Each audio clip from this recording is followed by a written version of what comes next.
Hi and welcome to Nerdy Gamers. The game today we're going to look at is Clone Wolf Protector as part of the Indie Underdog Pack bundle. For more information about the game and the developers you can look in the description below. Okay, let's get started. Now the first thing to do is just tell you a little bit about the interface. It's based off the, I think, kind of the flick cell type engine, so we can mess around with the volume by using the plus and minus keys. If we hit 0 we just mute it outright. So it's quite handy. It's one of the few games that actually allows you to in-game volume control, which I always like, so then I don't have to mess around with system settings. And if something gets too loud, you can just change it kind of on the fly. Now as you can see, we've only got one save option, because this is kind of the option menu. Normally it'll say new game, or continue, or restart. We don't want to restart, because I've been doing quite well on it. So we're going to continue the game. Okay, this is just telling you this, like, the background story and the bit between individual missions. Going up, Wolf came to a rocky hillside. Following the sound of sheep bells, he soon found cottages of shepherds. Upon seeing him, a shepherdess came closer to welcome him. Greetings, wanderer. We were hoping you'd come here. I'm sure the old cheesemaker told you of some of our troubles. Monsters again? What kind of creatures could live in forsaken rocks? No offence. Spiders. Lots of them. We tried scaring them off with torches on fire, but with no luck. There are hundreds of them coming from the caves, destroying our homes. We are worried we will not hold till winter. Please. Alright then. I'll have a look at these spiders of yours. Yes, 'cause our carpenter has very silly voice. Okay, now movement. This is arrow keys. Now one of the things is, the big point of this game is you've got the ability to clone. Don't know if you can see in the top right corner, because we've kind of got to do this quickly. You can see a couple of little symbols, kind of, they're white at the moment, and then as I create more people by holding down space, they change. So there's a limit of how many people we can have. As you can see, all the characters are controlled simultaneously at the same time. So when one of us move left, they all move left. You can make moving your characters quite hard. Now, we only got a little time whilst the sun sets. And what we've got to do is try and get all the people just standing next to the buildings and press spacebar. And then we're going to build up these defences by getting close to here. Oh, now that's a boss. Now you see those little red marks? That is... Oh, it's going to try... That is the weak spots, and you've got to hit the weak spots in order to actually deal damage to the boss. Now we're charging in. We're going to try and get hold of... Oh, that's kind of mini creatures. Right, and we're trying to get the boss, and look, we managed to find somewhere. We're going to press spacebar, clone ourselves at the same time, so we've got some additional people to help us. This gets all a little bit confusing. We need to try and take out this one. We can't quite take that out. Got it. We got that little one out of the way, so we've still got some more to deal with, and we lost. Just too hard, too many, and we get a game over. So what it does do is going to give us another chance.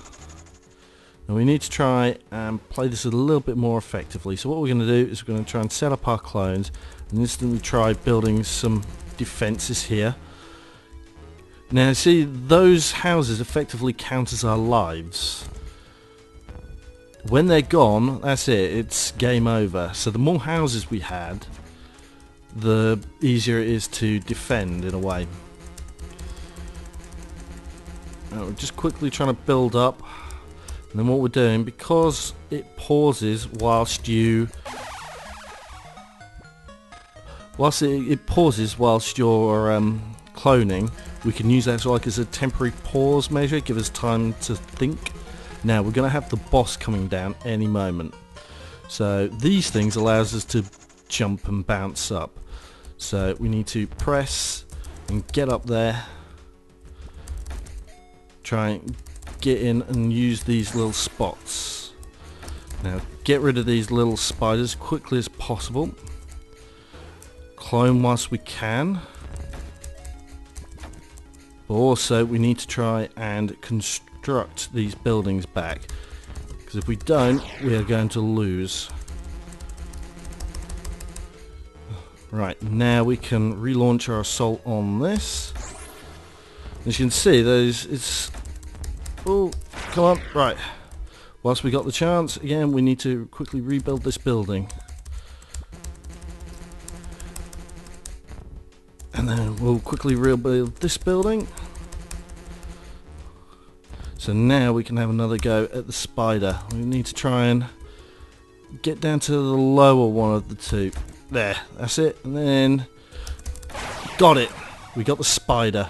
And if you look in the top right corner, we got loads of little lives now, so we could actually clone ourselves multiple times over. You clone yourself, I don't know if I said this, by holding down space. Now this game, in a way, is infuriating because it is actually just really hard to play. But I think that's actually one of the great strengths of it. It's not easy. And in many ways it's really unforgiving. But that is what makes it interesting.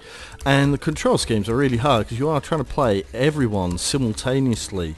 If you want to control where they're going, you need to make use of hang time in the air, you need to make use of different walls so that you can get a guy walk over the top.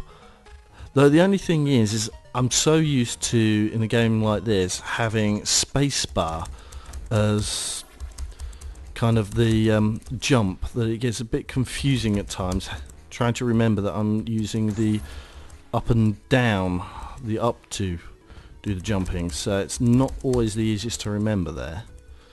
And we need to try and get these spiders out of the way, clone while we can, try and build up this, keep those spiders down, rebuild some of the houses whilst we can, because we're not going to get a chance otherwise. Right, clone ourselves and then try and get some people on board. Now we've got this one guy. Oh, clone ourselves, hopefully someone, yes, and there we got it. So we managed to defeat another wave, and now we've done enough. It saves the game, carries on the story, and then puts you on. So yes, it's a frantic game. It starts off quite easy, but it gets just harder and harder as you go along, and there's so many different bits you're trying to balance at the same time. This is I think is quite a fun game if you like your action games, but you might find it very infuriating. But I personally like it in a good way. It's difficult, but it is doable. Okay, so that's been a look at Clone Wolf Protector. I hope you've enjoyed. I think this is a very good buy as part of the bundle, and I definitely think it makes one of my top contenders in this. Okay, hope you've enjoyed. See you next time.